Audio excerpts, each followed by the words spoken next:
नमस्कार दोस्तों, स्वागत है आपका रूब्रिक के बुक समरी में। आज हम द आर्ट ऑफ वॉर के बारे में चर्चा करेंगे, जिसके लेखक सुन जू हैं। जब कोई देश युद्ध के मैदान में उतरता है तो उस युद्ध के साथ साथ उसका वजूद भी दांव पर लगा होता है, क्योंकि अगर वो जीतता है तो उसकी हुकूमत बढ़ती है और अगर वो हारता है तो उसके पास कुछ भी नहीं बचता है। ठीक इसी तरह हमारी जिंदगी भी एक जंग के मैदान की ही तरह है, जिसमें हमें एक बार नहीं कई बार लड़ना होता है। और इन लड़ाई में हमारे लिए गए हर एक फैसलों से हमारा बिजनेस, हमारा करियर, हमारे जीवन का हर एक पहलू प्रभावित होता है। इसीलिए जीवन के रोज होने वाले युद्ध को जीतने के लिए हमें उसे जीतने की कला को आना बहुत ही जरूरी है। हम सब अपने जीवन रूपी मैदान के सेनापति हैं और हमसे जुड़ा हर एक व्यक्ति, वस्तु, यहाँ तक कि हमारे शरीर का हर एक अंग भी हमारे सैनिक की तरह है।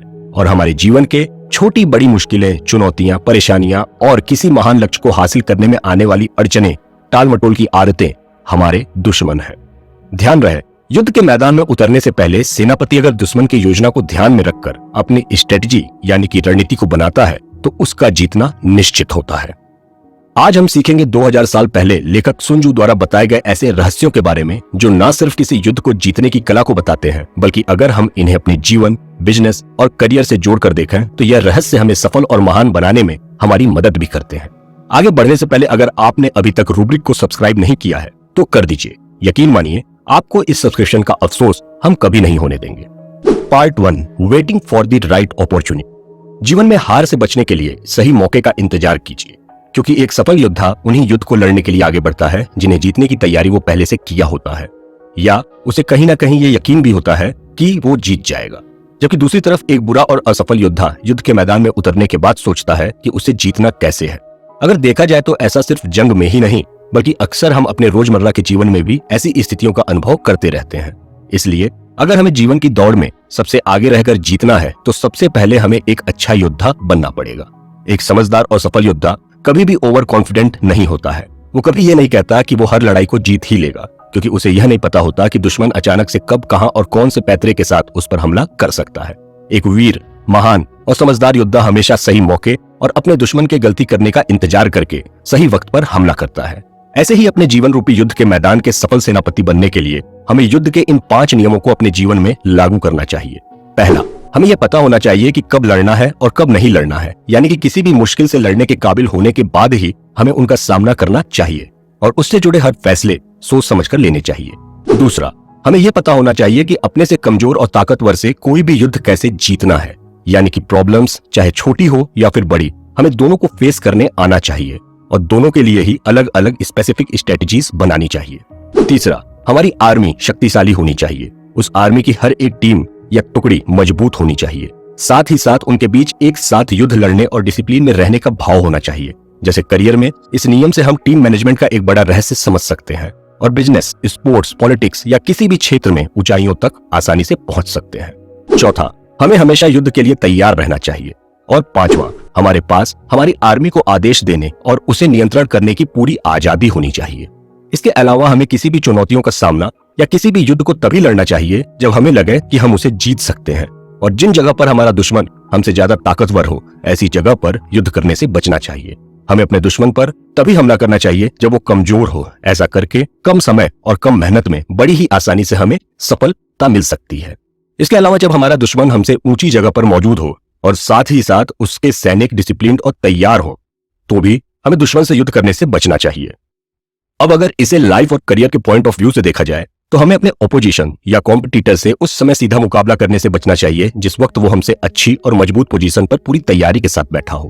किसी भी युद्ध को लड़ने की असल वजह कभी भी हमारा गुस्सा नहीं होना चाहिए, क्योंकि हमारा गुस्सा तो कुछ समय के बाद खत्म हो जाएगा, लेकिन उस गुस्से से हुआ नुकसान जीवन भर हमें कष्ट देता रहेगा। इसलिए कोई भी युद्ध तभी लड़िए जब आपके पास उसे जीतने की वाजिब वजह हो, और कोई भी फैसला हड़बड़ाहट या गुस्से में मत लीजिए।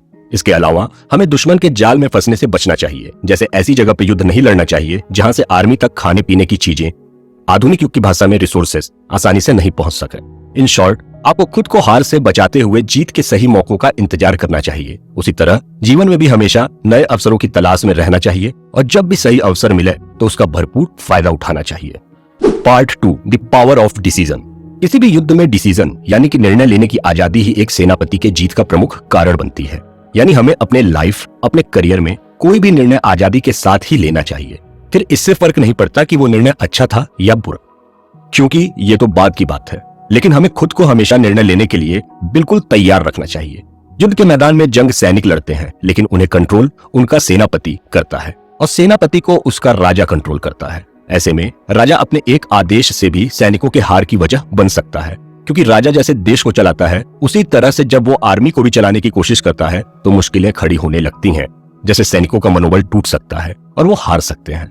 अगर इस बात को बिजनेस या डेली लाइफ से हम जोड़कर देखें तो सैनिकों यानी कि हमारे साथ और खासकर नीचे काम करने वालों को भी बहुत हद तक फैसले लेने का अधिकार देना चाहिए।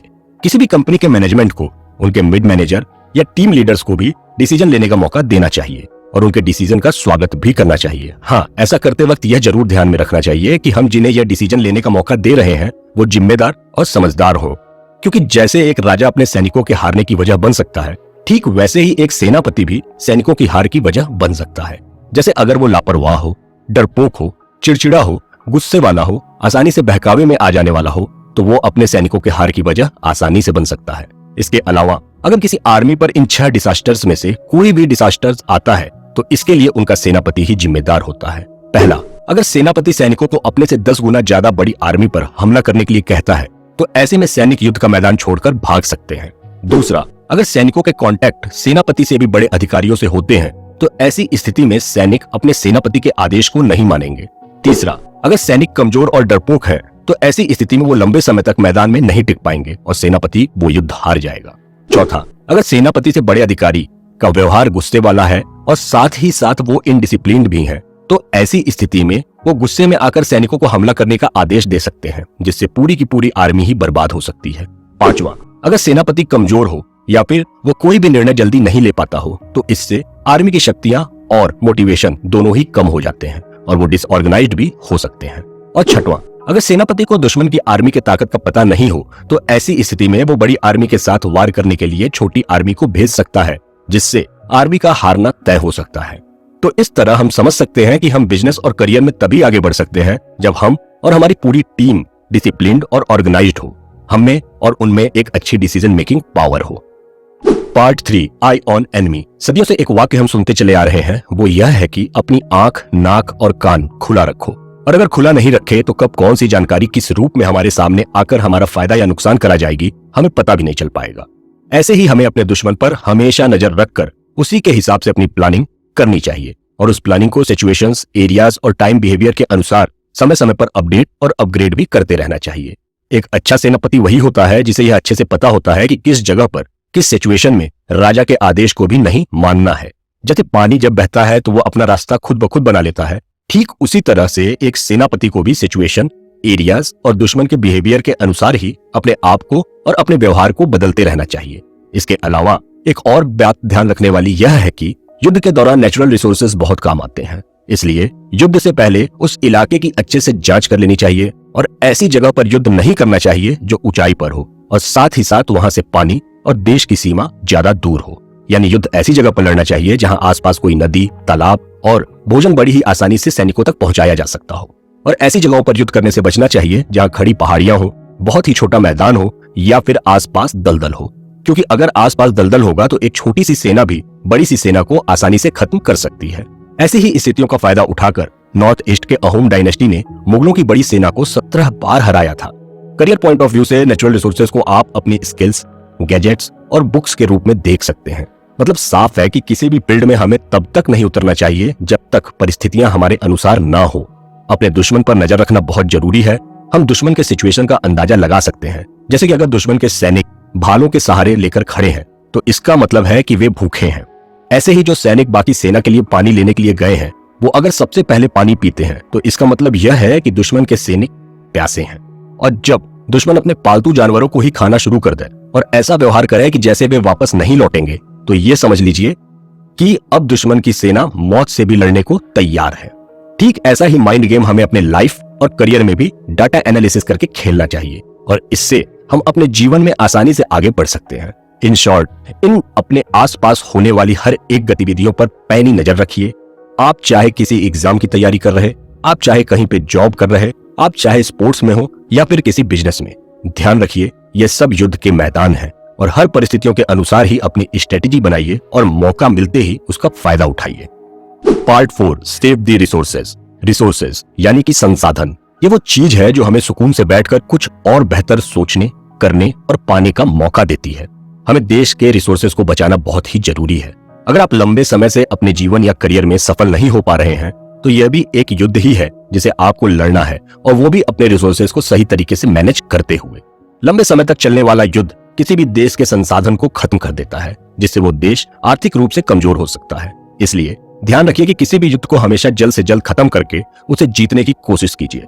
सुन तzu बताते हैं कि युद्ध के दौरान कुछ बातें ध्यान रखना भी बेहद जरूरी है। जैसे जिन शहरों के चारों तरफ ऊंची और लंबी दीवारें बनी हो, ऐसे शहर को घेरने की गलती कभी नहीं करनी चाहिए, क्योंकि इसमें वक्त भी ज्यादा लगता है और जान माल का नुकसान भी ज्यादा होता है। यानी कि जब भी किसी बड़ी मुश्किलों का या फिर लक्ष्य का सामना हो तो उसे सरल तरीके से ही टारगेट करना चाहिए। इसके अलावा युद्ध में होने वाले खर्च को कम करके वहां से भी लाभ कमाने की कोशिश करनी चाहिए। जैसे जिस भी देश पर हमला किया जाए उस देश के संसाधन पर जीतने वाले का पूरा अधिकार होता है। उसे बर्बाद करने के बजाय उसे सुरक्षित रखना चाहिए। एक अच्छा सेनापति वो होता है जो बिना लड़े बिना नुकसान किए ही युद्ध को जीतने की क्षमता रखता हो, और इसके लिए उसके पास एक अच्छी प्लानिंग होनी चाहिए, क्योंकि एक अच्छा योद्धा सिर्फ जीतने में नहीं बल्कि आसानी से जीतने में विश्वास रखता है। अब आप सोच रहे होंगे कि बिना लड़े लड़ाई कैसे जीती जा सकती है, तो सुन तzu मानते हैं कि बिना लड़े भी लड़ाई जीती जा सकती है, लेकिन उसके लिए योद्धा के पास अच्छे जासूस होने चाहिए जो दुश्मन देश की हर छोटी से छोटी जानकारियां उस तक आसानी से पहुंचाते रहें, और ऐसे सीक्रेट्स भी साझा करें जो युद्ध जीतने के लिए बेहद जरूरी हैं। इसके लिए जरूरी है कि जासूस के साथ योद्धा का संबंध भी अच्छा होना चाहिए, और समय समय पर उनके अच्छे काम पर उन्हें इनाम भी दिया जाना चाहिए। अब इसे अगर आप बिजनेस पॉइंट ऑफ व्यू से देखें तो यहाँ पर जासूस आपका डाटा एनालिस्ट हो सकता है, जो यह पता करने में माहिर होता है कि कैसे कंपनी डाटा की वजह से कस्टमर्स की जरूरतों को टारगेट कर पाती है और बिजनेस की दुनिया में चार्म बना पाती है। अगर हम अपने जासूस के जानकारियों के आधार पर अपनी स्ट्रेटेजी को तैयार करते हैं तो हमारी प्लानिंग पूरी तरह से डैमेज प्रूफ हो जाती है। लेकिन ध्यान रहे, हमारी इन स्ट्रेटेजी और प्लानिंग की किसी को भी कानो कान खबर नहीं होनी चाहिए।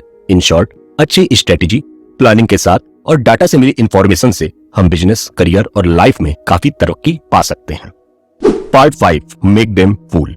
धोखा शब्द बेशक सुनकर आपको थोड़ा असहज महसूस हो सकता है, लेकिन अपने लक्ष्य को हासिल करने और जीवन के हर पहलू में सफल होने के लिए हमें अपने दुश्मन को धोखे में रखना भी जरूरी होता है।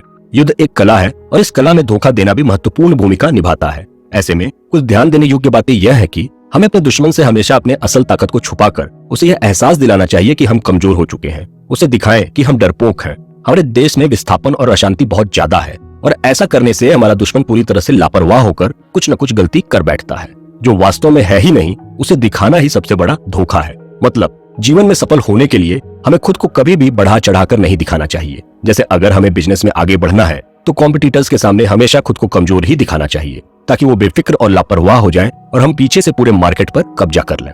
इसके अलावा युद्ध के कुछ नियम हमें हमेशा ध्यान में रखने चाहिए। जैसे सैनिक पूरी तरह से डिसिप्लिन होने चाहिए, जबकि दिखाना ऐसा चाहिए कि वो पूरी तरह से इनडिसिप्लिन्ड है। इसके अलावा अपने दुश्मन के काफी करीब होने के बावजूद उसे यही एहसास दिलाना चाहिए कि अभी हम उससे काफी दूर हैं।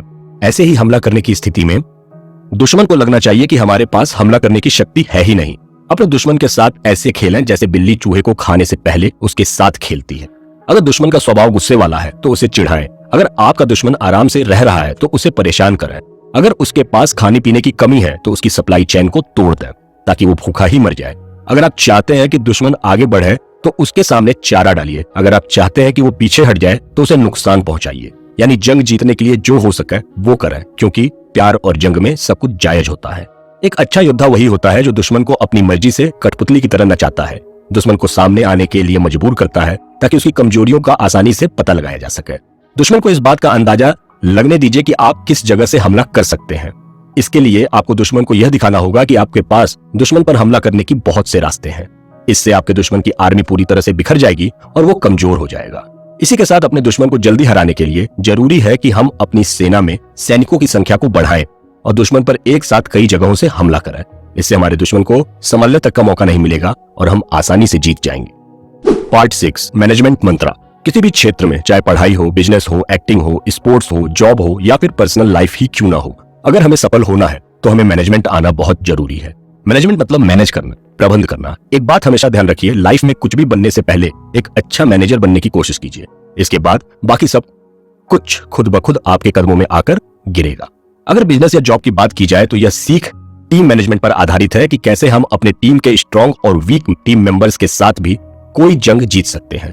ध्यान रखिए कि जिस तरह कोई इंडिविजुअल अपने आप को मैनेज करता है, ठीक वैसे ही एक छोटी टीम को मैनेज किया जा सकता है, और जैसे छोटी टीम को मैनेज किया जाता है, ठीक वैसे ही बड़ी से बड़ी टीम को भी मैनेज किया जा सकता है।